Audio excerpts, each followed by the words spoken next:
दोस्तों, जला देने वाली गर्मी के मौसम में हम अपनी पसंद के पाउडर को बाजार से खरीदना कभी नहीं भूलते।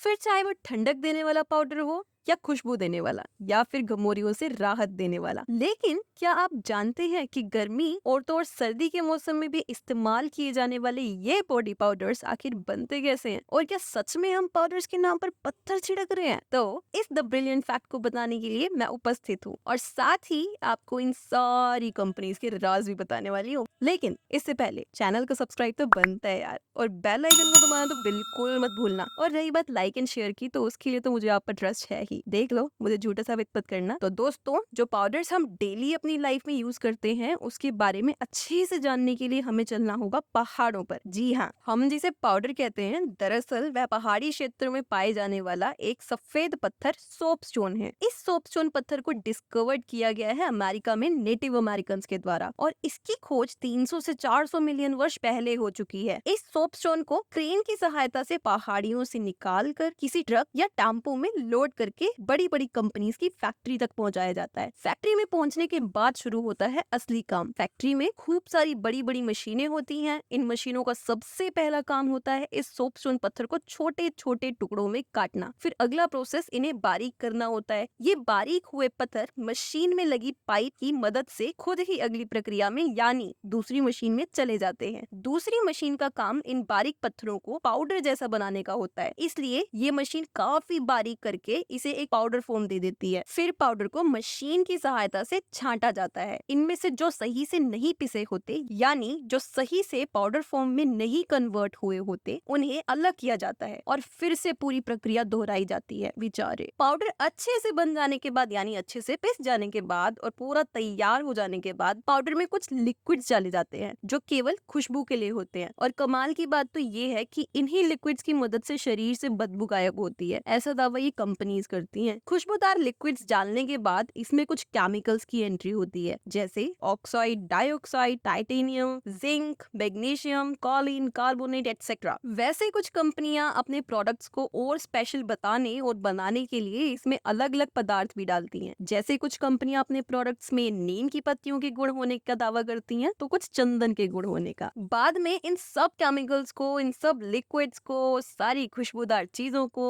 अच्छे से मिला दिया जाता है। हालांकि ये सब केमिकल्स शरीर के लिए नुकसानदायक नहीं होते। सारे केमिकल्स मिल जाने के बाद प्रोडक्ट लगभग तैयार हो चुका होता है और आगे का काम होता है पाउडर की टेस्टिंग करना। ये टेस्टिंग मशीन्स के द्वारा होती है। टेस्टिंग में खरा उतरने के बाद इस पाउडर को पैकेजिंग के लिए आगे कर दिया जाता है। फिर कंपनीज इन पर अपने ब्रांडिंग, लेबल्स आदि लगाकर मार्केट में उतारती हैं और फिर दस्तक होती है इन पाउडर्स की हमारे घर पर। तो दोस्तों, ये था आज का द ब्रिलियंट फैक्ट, और आशा करती हूँ कि आपको ये जानकारी जान करके सच में अच्छा लगा होगा। ऐसे ही नॉलेज से भरपूर फैक्ट जानने के लिए चैनल को सब्सक्राइब जरूर करें। जल्दी मिलेंगे। धन्यवाद।